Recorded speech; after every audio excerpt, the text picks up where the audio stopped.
通勤通学中の皆様おはようございます。福田の世界時事ニュースの時間です。さあ本日はですね、スーパーガールからの話題になります。日本でも絶賛公開中となっておりますこのスーパーガールですが、今回2週目のドロップ率というのが出てまいりました。するとですね、口コミでね、これが抑えられるということはなく、かなりひどい結果になってしまったということで、事実上ね、このスーパーガールにとってもゲームセット、ゲームオーバーの状態になってしまったと、このように言われているんです。さらにはですね、この工業的大惨事を受けまして、メディアがですね、この失敗を男性のせいだと言い始める、いつものあのキャンペーンがスタートしているんですね。本日はこのあたりも含めまして、詳しく見ていきたいと思います。この番組は海外のホットな時事ニュースをお届けします。通勤通学のお供にちょうどいいチャンネルとなっていますので、ぜひチャンネル登録お願いします。さあ、それでは本題です。こちらね、見えておりますが、皆さんご覧になりましたか？スーパーガール。先日ですね、このスーパーガール、2週目の週末を走りまして、今回ね、以前もお伝えしました、映画の成績の大きな指標になります、ドロップ率が出てまいりました。じゃあまずはね、こちら、フォーブスの記事から見ていきたいと思います。スーパーガール、2週目の興行収入が 74% 急落。スーパーガールの北米での興行がさらに悪化している。この映画のオープニングは、6月初旬の5500万ドルという予測を大きく下回り、北米3602巻で壊滅的な3710万ドルとなった。バラエティ誌によると本作の制作費は1億7000万ドルで、さらにマーケティング費として約1億2000万ドルが投じられているという。スーパーガールのオープニング興行収入3710万ドルは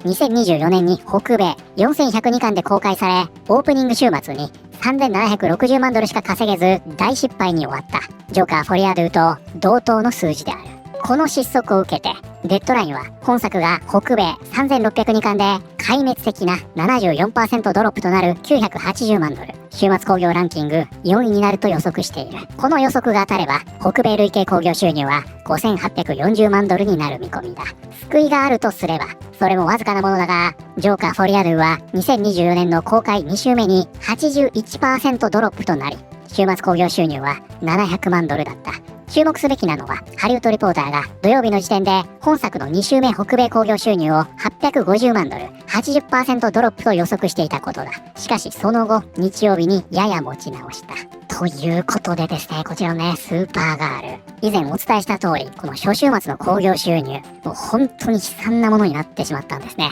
それまで落ち続けていた興行収入予測を実際公開してみたら、さらに下回ってしまったと。このようになってしまったんですね。つまり、今回ですね、この非常に期待外れとなってしまった初週末の興行成績からさらに 74% 下落してしまったと。こういうわけなんですよ。で、これね、ハリウッドリポーターなんかは、これ 80% 下落あるんじゃないかと。このように予測していたようなんですが、実際はですね、日曜日少し持ち直したということで、そこまではいかなかったと。こういうわけなんですね。じゃあね、こちら実際見てみますと、スーパーガール。現在ですね、ドメスティックが5850万ドルですね。これ先ほどのデッドラインの予測では、5840万ドルなんじゃないかと見込み出しておりましたので、ほぼ誤差なしですね。そしてインターナショナルが、これがね、本当に弱い。4200万ドル、そしてその合計が1億50万ドルと。いやー、これはね、ひどいですよ。そもそもね、このドメスティックの5800万ドル、これもともとは初週末で行くだろうって言われていた数字でしょう。おそらくね、もうここまでひどいことになるっていうのは、誰も予想してなかったんじゃないかなと思います。先ほどの記事でもね、何度も壊滅的というワードが出てくるんですが、本当その通りかなというように思います。で、現状ですね、こちらバラエティなんかも、これ見てください。74% ドロップ。これね、ブルータル。これ残忍なとか、容赦ないという意味ですが、これ興行収入の話してるんでね、非常に厳しいとか、深刻。こういったニュアンスでいいんじゃないかなと思いますが、いずれにせよ、あそこからさらに 74% ドロップするというのは、もう完全にこのスーパーガールの興行に事実上の終止符が打たれだと。こういった状態になってしまってるんですね。ちなみに、DCU の前作、スーパーマンあったでしょ。これがね、確か 54% とか、とにかくね、50% 台だったと思うので、本来であればそのくらいが期待されていたというわけですよね。そして、このスーパーガールですね、この興行的失敗を受けまして、現在様々なメディアが、この失敗をですね、男性のせいにするというキャンペーンをスタートさせました。まずはバラエティからこんな記事が出てきます。スーパーガールはひどい出来だ。なぜハリウッドは女性スーパーヒーロー映画に失敗し続けるのか。ということで、ちょっと見出しからしてね、怪しくなってきましたね。で、この記事というのはね、スーパーガール基本的にね、批判的に書いているものなんですが、こちらね、この名前覚えてますか？アナ・ノゲイラ。とにかくこの脚本がひどいと。これに関してはね、ちょっと同意する部分もありますが、とにかく支離滅裂でどうしようもないというようなことが書かれています。で、やっぱりね、花嫁のシーン、あそこに関しても本当に脈略がなくって、ただのマッドマックスの模倣だと。こういったことですね。そしてね、ここだけにはとどまらず、はい、ここ、カルチャーウォーとあります。つまり文化戦争ですね。文化戦争は女性主演のスーパーヒーロー映画の不振に寄与する要因の一つである。実際作品を見てもいない大勢のネット上のミソジニストたちが激しく攻撃している。ということで、女性主演のスーパーヒーロー映画が不振に陥ってしまう要因の一つはミソジニたちのせいだと。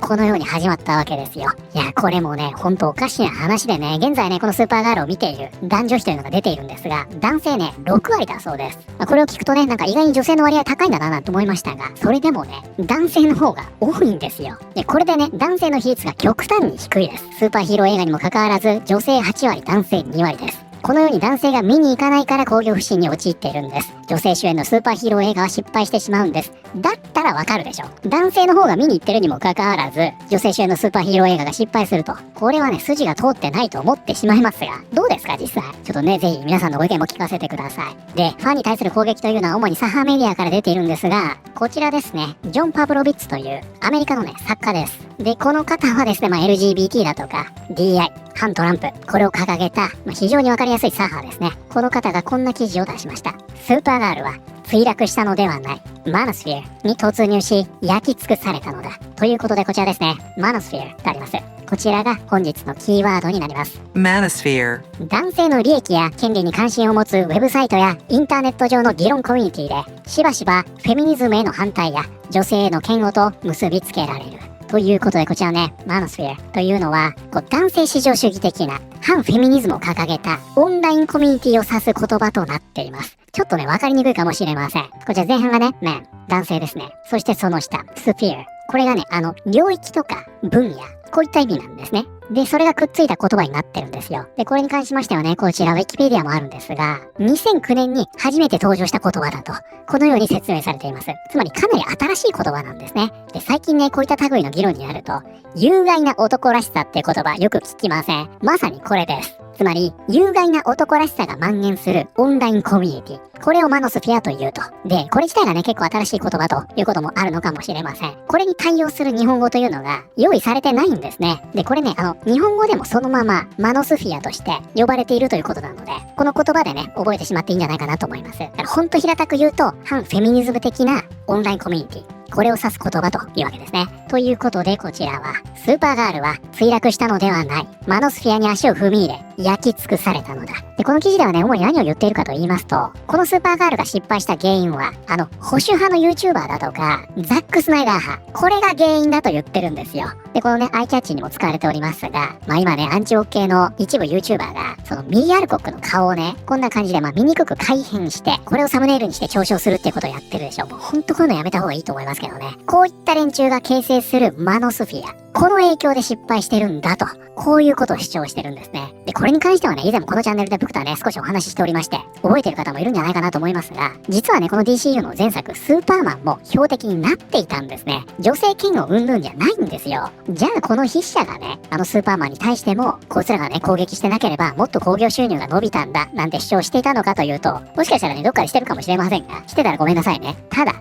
してないでしょ。つまりこの人というのはね、自分の主義主張というのがあって、思想的なものがあって、このスーパーガールを使って、保守層を攻撃したいだけなんですよね。実際ね、これは保守層なんだと言ってます。つまりこの人だって、このスーパーガールというのを利用して、自分の主義を主張していると、こういうことなんじゃないかなと、福田は見ています。で、ほんとね、ひどいなと思ったのは、この下にね、あるんですが、ここですね。こういった連中のね、90% が男性なんだと。つまり残りの 10% は女性と言ってるわけですね。なんだけど、その女性というのは、男性の関心を引きたいだけの女性なんだと。これはね、日本でもよく聞く論法でしょ。つまり自分の展開しているロジックに合わない女性というのは、男性に迎合している女性であって、本来の女性ではないんだと。こういうことですよ。福田に言わせてみればね、こういった考え方こそが女性蔑視的なんじゃないかなと思います。そして、極めつけがですね、こちら。ニューヨークタイムズですね。これがね、ものすごい記事なんですが、ちょっとこの記事がですね、有料記事なため、これをそのままお見せするわけにいかないでしょ。なので、この記事をね、要約した記事というのが、今結構出ておりまして、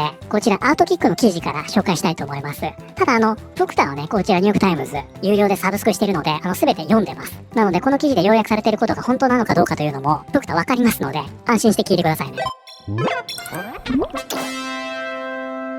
いや、この記事でもほんとすごいんですよ。ニューヨークタイムズ紙、スーパーガールの大失敗したオープニング興行収入の不振について、ミソジニーと原因をファンに押し付けた。これは昔から繰り返されてきたお決まりの話だ。悪い商品を作り、その商品が失敗すると顧客のせいにする。このパターンは創作者やスタジオ幹部、俳優たちが自らの明らかな失敗の責任を認めようとしないハリウッドやエンターテインメントの業界で特に一貫して見られる。映画業界では長年続く伝統のようなものになっており、とりわけ近年はスタジオや監督が政治的な意図を強く持った内容を劇場公開作品に盛り込むようになったことで、その傾向がさらに強まっている。また、ワーナーの幹部は、ミリー・オールコックの発言に対する当然とも言える反感についても言及。しかし、その発言が軽率で不要だったと認めるのではなく、それに腹を立てたファンを非難したのである。でね、この部分に関してはちょっと補足しないといけませんね。このニューヨークタイムズの原文では、確かにね、ワーナーの幹部が、この公開前の反発について驚いたと、このような発言をしているとあるんですね。なんですが、これね、以前もお伝えしましたが、公開前って、ミリー・オールコックの発言、あれでのバックラッシュがあったでしょ。つまり、もともとね、一部のね、先ほどもありましたが、どうかしてる人たちが、ミリー・オールコックの容姿を揶揄したり、こういった動きはあったものの、バックラッシュが本格化したのって、あの発言からなんですよね。なんだけど、このニューヨークタイムズのワーナーの幹部の発言というのが、どちらにかかってるのかがわからないようになってるんですよ。なんだけど、ニューヨークタイムズは自身の見解でね、この発言があたかも、その女性蔑視的な一部反発について、この大きさに驚いた、と言ってるように見えるような構成になってます。そして一方こちらの要約記事では、ミリー・オールコック、あれだけの発言をしているんだから、ね、性別や宗教に言及し、そしてああいった人たちがね、自分に怒ってるんだったら、私は正しいことをしているんだ。こんなこともわざわざ言っちゃってるんですね。反発があって当然だろうと言っている。つまりこの双方の記事で捉え方が変わっているというのが正確なところなんじゃないかなと思います。じゃあ何と言ったのかというのがね、こちらに引用されているんですが、彼らはその反発の激しさと広がりの両方に驚いており、このような運動はすでに過去のものになるほど社会は進歩したと考えていたという。そしてここ面白い。これこの要約記事の主張ですね。このワーナー幹部の発言を受けて、映画ファンたちもまた、ハリウッドの俳優やクリエイターたちは、レイチェル・ゼグラーや白雪姫のような、巨額予算映画の宣伝中に分断を招く軽率な発言をするやり方は、すでに卒業しているものだと思っていた。映画ファンだってこういうのはね、大使の一件で卒業したと思ってたよと。また、タイムズ紙は主に男性で構成されるファン層のミソジニーにも責任があるとした。ということでね、こちらニューヨークタイムズの記事というのは、この5年間くらい、女性主演のスーパーヒーローというのは拒絶され続けていて、これはファン層のミソジニー、女性嫌悪が原因となっているんじゃないか。このようなことを本当に書いてます。そしてこの記事に関しましては、そこにね、ワーナーの幹部が乗っかってしまっているような書き方になってしまっておりまして、現在この記事、大変物議を醸しているんですね。ではね、こちらバラエティポストしておりますので、こちらリプラン見ていきたいと思います。女性スーパーヒーロー映画そのものが問題なのではない。問題なのは、それを作っている人たちだ。ザック・スナイダーと彼のチームを呼び戻してほしい。彼らは、これらのキャラクターを単なるチェックボックス扱いするのではなく、観客が感情移入できるよう描く方法を知っていた。彼らはいい女性スーパーヒーロー映画を作りたいのではなく、左派的なフェミニズムを推し進めたいだけだからだ。そして皮肉なことに、そのフェミニズムは女性らしさをあらゆる面で破壊している。もっといい脚本を書いて、もっといい映画を作ればいい。バラエティはかつてかなり信頼できる業界誌だったのに、今ではどこにでもある YouTube チャンネルと大差がなくなってしまったな。ハリウッドが女性スーパーヒーロー映画に失敗しているとは思わない。こうした映画を作っている女性たちが、ウォーク的なくだらない話を延々と口にして、自ら評判を落としているんだと思う。それこそが、こうした映画を旅にしている原因だ。この映画が失敗した理由については、誰でも言い訳ができる。しかし、興行収入は全てを物語る。もし本当にいい映画だったなら、その結果は数字に現れているはずだ。数字は嘘をつかない。こういうことを言うのはやめてほしい。私は映画を評価する際、公平で現実的であることを心がけています。スーパーガールは、まあまあの出来でした。今日払った割引料金分の価値はあったと思う。アクションも多かったし、ストーリーも最後まで見せてくれた。ただそれだけだ。ミリーは少しうるさく感じたが、まあ悪くはなかった。しかしもう一度見たいとは思わない。ファンが求めているものを提供して、自分の意見は胸の内にしまっておいてほしい。それほど難しいことではないだろう。ワンダーウーマンのオープニング週末興行収入は1億330万ドルだった。これを2026年の物価に換算するとおよそ1億3500万から1億4000万ドルになる。だから、アメリカは魅力的な主演俳優が出るいい映画を支持しないなどとは言わないでほしい。はい、ということで本日はですね、現在絶賛公開中となっておりますスーパーガール2週目に大幅なドロップ率が見込まれてしまっておりまして、さらにはこの興行的失敗を受け現在メディアがこれを男性のせいにし始めているという話題を見てまいりました。いかがだったでしょうか。これを象徴するかのようにですね、現在、このね、スーパーガールの制作上のゴタゴタ、主に編集ですね。実はね、これには2パターンあって、ここに大きな衝突があったんだというような記事が出てきているんですね。これ2週目の週末ですよ。本来こういった話って1年も2年も経ってから出るような話でしょ。じゃあこの内部事情、誰がこのタイミングでリークしたのって話になってくるじゃないですか。ジェームズ・ガンとサフラン側は今回の失敗想定内だし、ノーダメだというアピールしてるんですが、実際はね、かなりゴタついてるんじゃないかなと思います。なのでこのスーパーガールの失敗、決してね、軽いものではないんじゃないかなと思いますね。プクタ個人としましては、スーパーガール、正直ね、以前もお話しした通り、脚本はいまいちだと思いますよ、ここに関しては。ただ、ミリオール国のスーパーガールは、まだ見たいと思ってるので、個人的に。だから今度のスーパーマンの次回作、ここもね、すごい楽しみにしてるし、公開されたらプクタ見に行くんじゃないかなと思います。で、あとね、このスーパーガール関連でネットを見ててたくさん見かけるのが、フラッシュに出ていたスーパーガールいるでしょ、サシャ・カジェ。スーパーガールね、みんな好きなんですよね。プクタもあれすごく良かったなと思いますが、無理だとは分かってますよ。無理だとは分かってますが、プクタ的にもですね、サシャ・カジェ版のスーパーガール単体でね、見たいと思ってるので、ガンさん、ちょっとここ、なんとかねじ込んでいただけないですかね。両立して。無理ですか？無理ですよね。プクタもね、スーパーガールは、どんな形でもいいんで、もう一度見たいですね。